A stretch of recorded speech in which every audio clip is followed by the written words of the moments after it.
programa Diálogo de Radio I-99. Como todas las semanas, tratamos de presentar para ustedes una programación interesante, invitando a personajes empresariales y profesionales que pueden nutrirnos de conocimientos y experiencias.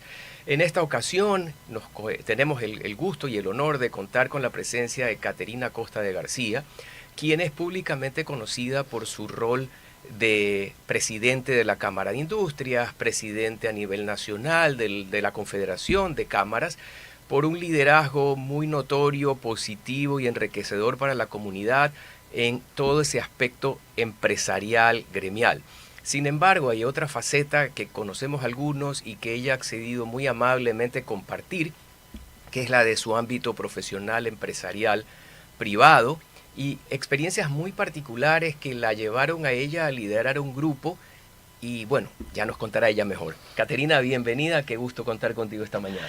Gracias, Francisco, por esta invitación y un cordial saludo a toda la audiencia de I-99 con la que me identifico muchísimo. Y para mí es muy grato volver a estos sets de la radio, además totalmente renovados, ya que en esta nueva etapa de mi vida no participo mucho de los medios, salvo en los temas como el que me traes hoy a compartir. Gracias, Caterina. Yo quiero compartir con el público una experiencia muy particular que te relaciona a ti con el mundo empresarial, pero particularmente de la familia. Siendo tú la hija menor de 4 hermanos, te tocó liderar 2 transiciones interesantísimas desde el punto de vista, digamos así, académico, empresarial, profesional, aunque dura familiarmente. Que es, reitero, siendo la menor y mujer de 4 hermanos, te tocó acompañar a tu padre en todo el proceso de liderar el grupo de empresas de ustedes. Bueno, yo creo que cuando hablo de eso, lo primero que digo es que tuve la fortuna de que en mi casa a los hijos hombres y a las hijas mujeres se los formó con los mismos derechos, con las mismas obligaciones, éramos tratados por igual y con los mismos sueños. Entonces, de mi lado siempre mi sueño obviamente fue convertirme en una profesional y aportar a la sociedad a partir de lo que me gustaba hacer, pues y así es que estudié leyes. Y coinciden estas transiciones que tú mencionas con una crisis profesional, porque yo litigaba y la verdad es que litigar no resultó ser lo que yo soñaba. Entonces decidí en ese momento de mi vida, dije, no, yo quiero ver algo crecer, yo quiero ver una planta, yo quiero ver algo tangible, no tan árido como es el derecho. Y lamentablemente en ese momento vienen 2 accidentes de mi hermano mayor, uno en el 94 y otro en el 97, que de alguna manera hacen que me incorpore a la familia y que me dé cuenta que en mi vena estaba lo industrial. Eso era lo que me gustaba y veía la producción, eso me fascinaba. Empecé también a formarme en esa línea, cogí una capacitación técnica en plásticos, pero lamentablemente pues llega lo que tú mencionas en el año 97, el fallecimiento abrupto de mi hermano que tenía 40 años y mi papá, que como dije nos había educado a todos los hijos por igual, me dijo pues necesito que me apoyes y me acompañes en este proceso. Mis amigas siempre me decían, ay, pero tú trabajas con tu papá. No, mi papá era un hombre muy estricto y más estricto con los miembros de la familia. Yo por eso jamás falto al trabajo, siempre trato de ser puntual. O sea, él me dejó una cultura de trabajo, me impregnó esa cultura de trabajo y no solo en mí, sino en los otros miembros de la familia que por los acuerdos familiares se fueron incorporando después. Entonces, esta primera transición tan abrupta, perdiendo pues a nuestro gerente general fundador, que era un profesional de primera, bueno, y con todas las virtudes que él tenía, removió a la empresa. La removió fuertemente, pero con ese entusiasmo y ese compromiso de mi papá de llevarla adelante, y más aún teniendo miembros de la familia por el lado de mi hermano muy jóvenes, porque el mayor tenía 12 y la menor tenía 2. Entonces nos volcamos muy fuertemente a la empresa y superamos todos esos obstáculos para digamos, enrumbarnos nuevamente, ¿no? Obviamente, como empresa, todo en nuestro entorno de proveedores, de clientes, se puso muy nervioso cuando esto sucedió, pero después lograron confirmar que la empresa seguía su rumbo. Lamentablemente no había otra forma, ¿no? Nosotros queremos mucho lo que hacemos y no podíamos dejar que esto tambalee. Antes de que pasemos a la segunda etapa de los cambios, que creo que al público le van a interesar muchísimo conocer, yo quiero detenerme en dos aspectos para que tú nos comentes, que me parece a mí fundamental y que han salido directo o indirectamente a lo largo de las conversaciones que hemos tenido en esta temporada con muchos asesores que se dedican justamente a apoyar a las familias en los procesos administrativos de gobernanza corporativa y protocolos. Pero tú dijiste algo muy, muy importante. Tu padre te impregnó la cultura del trabajo y dos, ustedes demostraron al público que estaban institucionalizados, que más allá de la falta tan sentida del gerente general, sin embargo la empresa tenía procesos y personas dispuestas a que todo siga su flujo normal. Y eso es una de las ventajas, lo primero que indicaste es una de las ventajas de la empresa familiar, esa cultura de trabajo que la vive uno 24/7.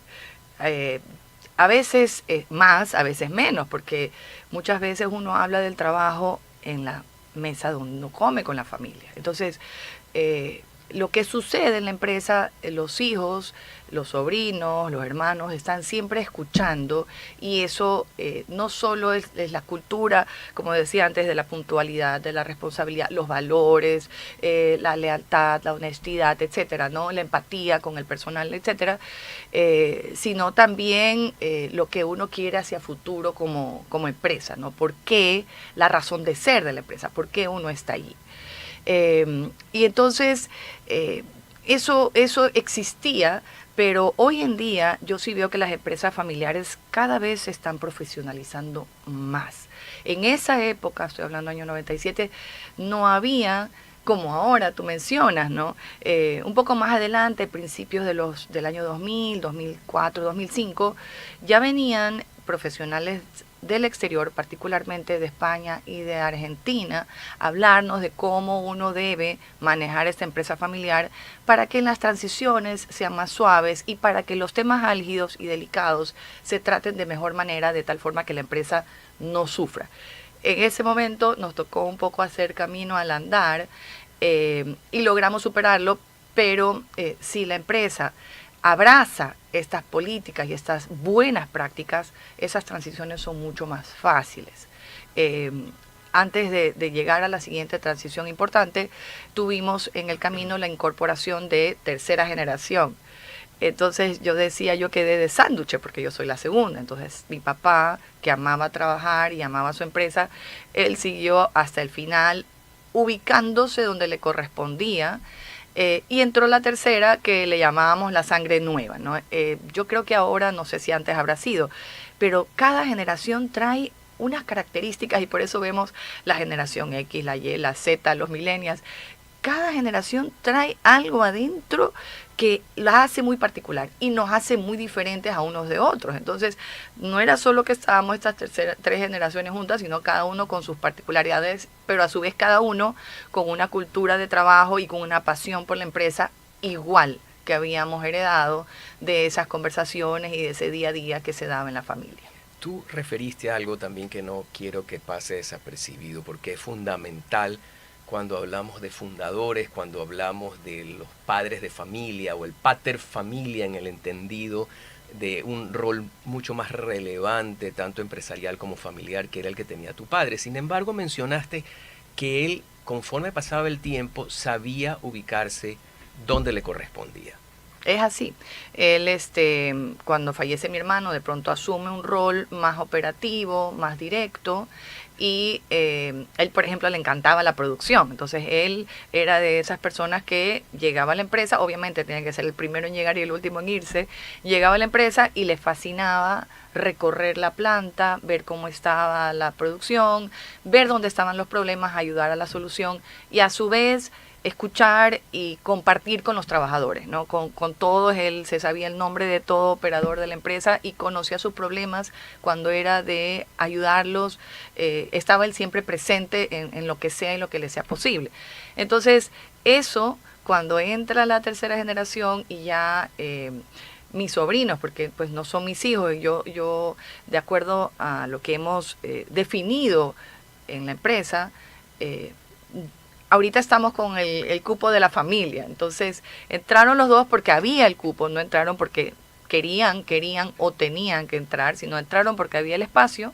Es más, mi sobrino segundo entró primero que el mayor, y mi papá se iba retirando hasta llegar a ser como un presidente de directorio, como apoyar en las estrategias, y yo pues asumiendo la gerencia general, digamos, siendo el CEO.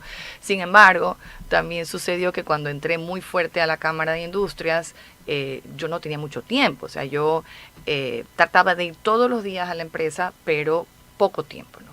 Y eso que al principio yo siempre cuento, cuando yo llegaba a la empresa, todo el mundo decía, llegó la boda de Caterina, qué bonito. Y todo el mundo se ponía contento, pero cuando ya empezaron a pasar los años, y fueron 4 años en Cámara de Industrias, en Federación y en Comité Empresarial 1, 2020 encima, año de pandemia.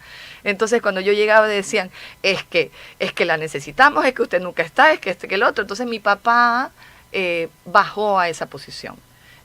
Cuando hubo la necesidad, y yo tuve una persona que me pidió la familia que sea realmente un vínculo para que no me convierta yo en un cuello de botella y que la empresa pueda seguir avanzando cuando, que son las otras cosas buenas de la empresa familiar, la empresa decidía que era el momento en que yo aporte en ese espacio que pensábamos iba a ayudar al desarrollo general del entorno empresarial y ya no tan particular nuestro.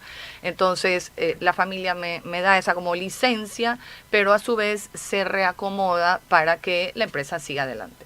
Mira, tú has compartido experiencias tan positivas, tan buenas, en contrario sensu de lo que algunos asesores nos han contado, no porque no sea real, sino de situaciones negativas, de familias que hacen todo lo contrario a lo que echa la tuya.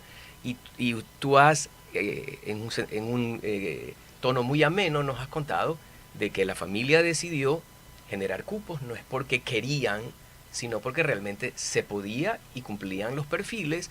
Y lo que subyace de todo esto es políticas claras, definición de roles, que no porque yo sea, digamos, heredero o accionista estoy implícitamente ligado a trabajar, que es mi derecho. Y eso partió de esta primera charla que tuvimos nos invitaron a una charla de una persona que venía mucho, creo que todavía viene, se llama Santiago Dodero, y ahí aprendimos eso, año, como te digo, 2004-2005.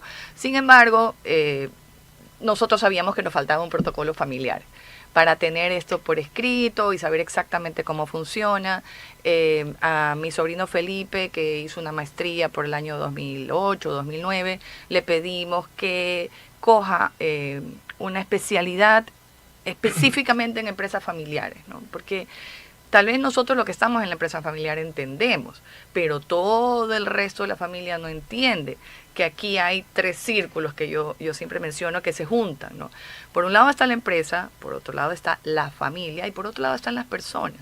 Entonces hay que tener claro que la empresa es una empresa, que no es la familia y que no es las personas. Y la empresa tiene que ser totalmente autónoma, que la propietaria es la familia y la familia tiene los derechos de accionistas, pero no tiene derechos dentro de la empresa que son manejados por quien se designa para el caso. Entonces, digamos año 2016, 2017, dijimos, no, pues ahora sí nos falta poner esto en blanco y negro, escribirlo, discutirlo, y arrancamos con nuestro protocolo familiar que realmente hace la diferencia entre la transición de 1997 y la transición que se da en el año 2020 cuando fallece mi papá.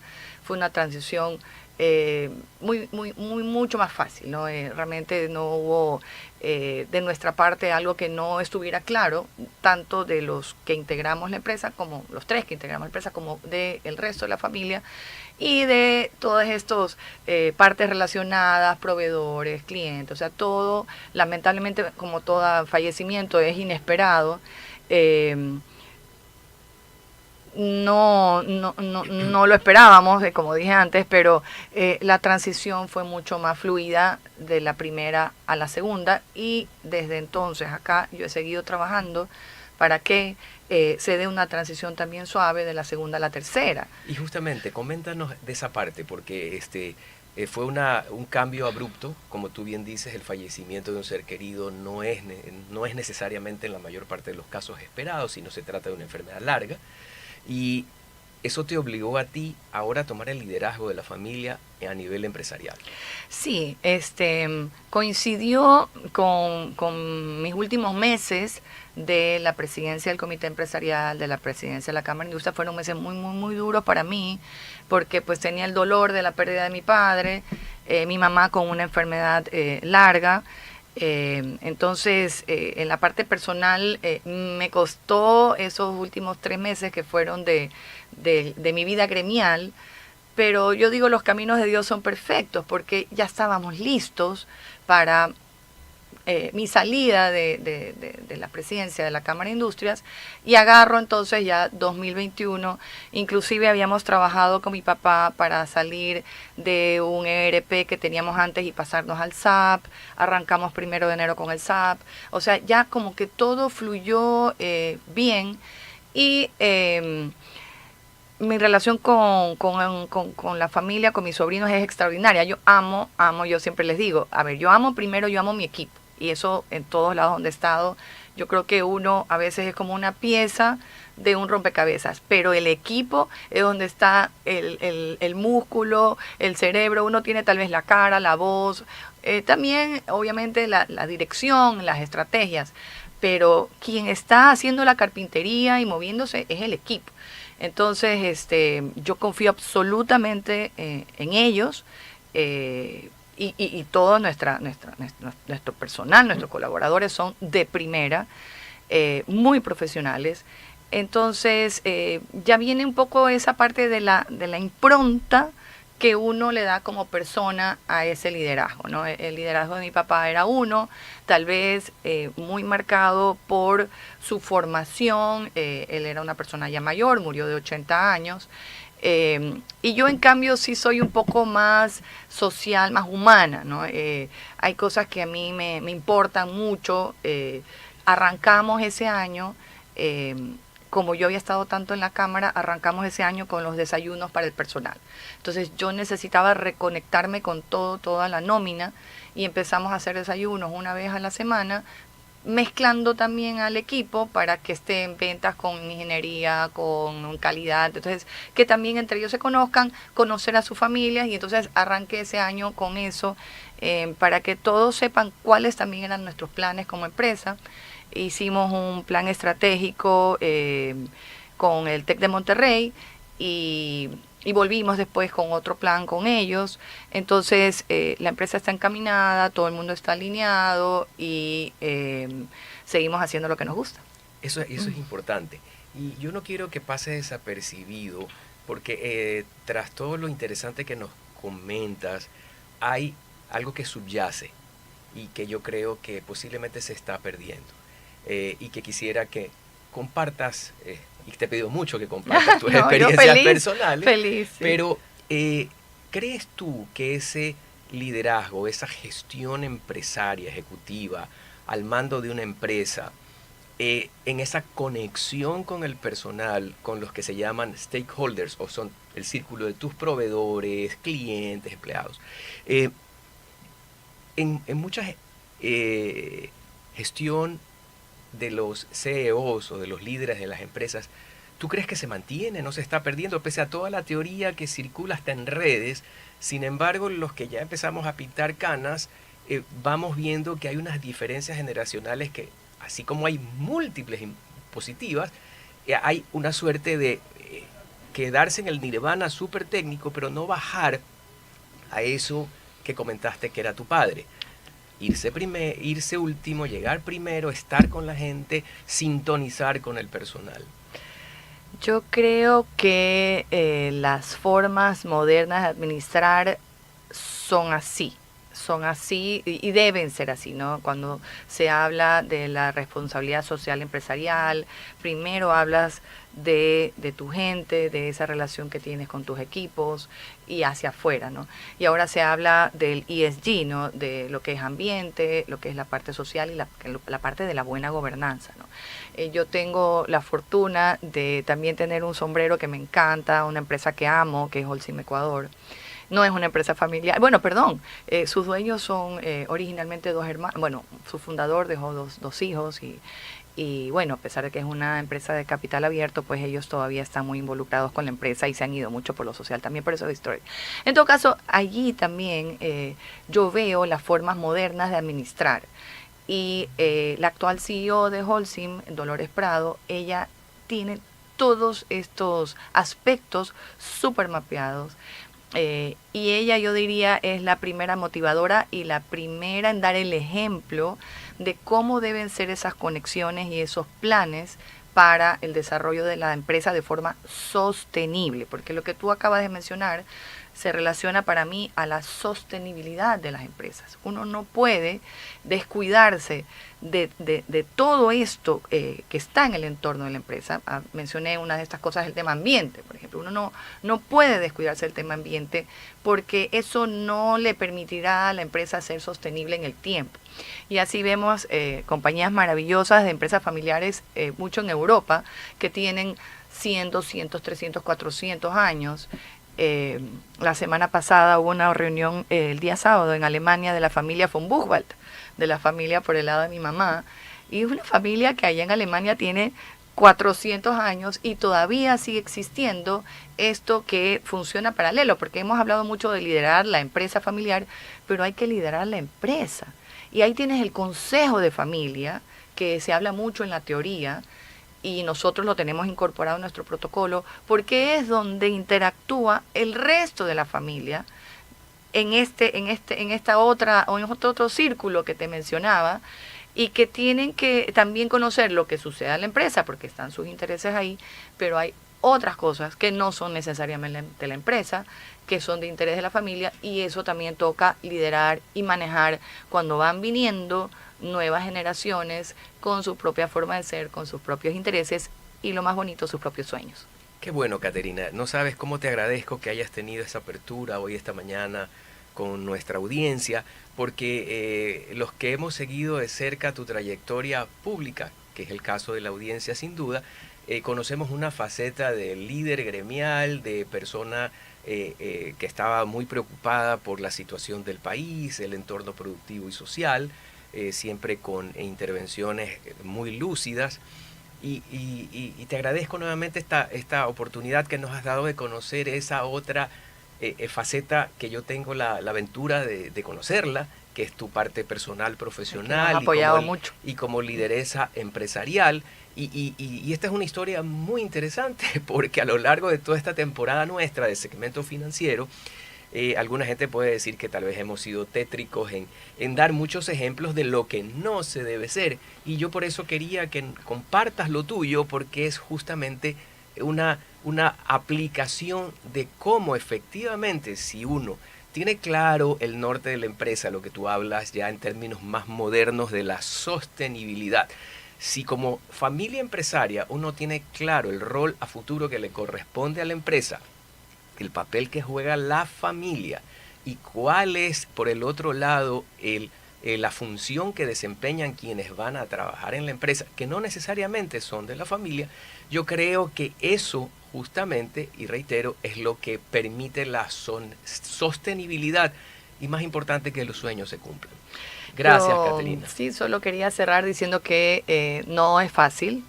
Todos esos casos que has mencionado, que seguramente habrán visto antes, son reales también. Todo eso se da. Hay montones de problemas siempre, pero yo creo que nada fácil te deja la gratificación de superar las cosas y los retos difíciles. Cuando tú logras algo, y nosotros en la empresa a veces decimos, uy, con este proyecto nos lanzamos al abismo, y es verdad, nos lanzamos a un proyecto que pensábamos que era imposible, pero ese fue el que nos dejó la satisfacción. Igual en el manejo de la empresa familiar. Tiene tantas ventajas, tantas fortalezas, tantas cosas positivas que definitivamente vale la pena pelearla, y esa gratificación y ese legado que uno deja vendrá con las futuras generaciones. Qué lindo, perdóname que lo diga así, pero la verdad qué grato tenerte esta mañana. A ustedes, amigos, muchas gracias por la gentileza de su sintonía en este segmento de educación financiera. Hasta la próxima semana.